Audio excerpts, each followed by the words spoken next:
an balimaw aw ni ɲantuma bi kibaruya m'an bolo ka d'aw tulo kan o de ye olu an tun y'a fɔ aw ye n ko maliyɛn 300 ɲɔgɔn na balannen bɛ Moritani frontière la n'u dɛsɛlen kun don ka don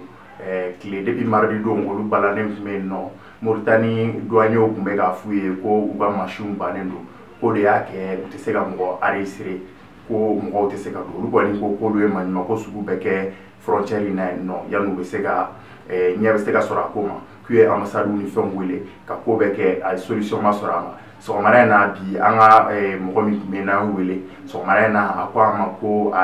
solution sɔrɔla la ko olu donna kunun surɔ k'u wulila surɔ kunun surɔ k'u donna Mali la yan sisan ko maliyɛn fɛn o fɛn kɔni tun bɛ yen k'a bɛɛ donna ko baasi m'u si sɔrɔ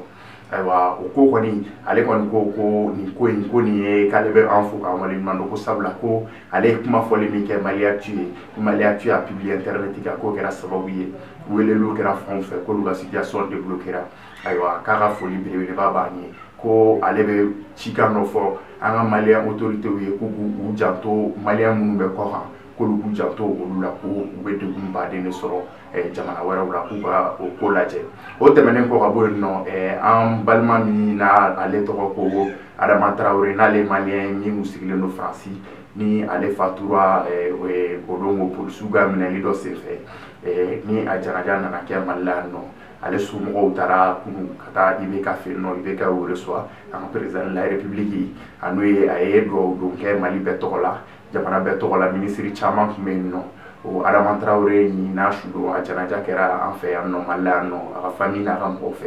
o Adama Traoré ni an ka gouvernement kun ko conseil des ministres la ko Adama Traoré in tɛ maliyɛn ko ka sabula ko papier t'a bolo min b'a jira k'a fɔ ko maliyɛn don ko papier bɛ min bɛ yen ko b'a ba de bolo o papier yɛrɛ ko o ye passeport de ye k'o date bannen don ayiwa gouvernement kɔni y'o reçoit ka yafadeli k'u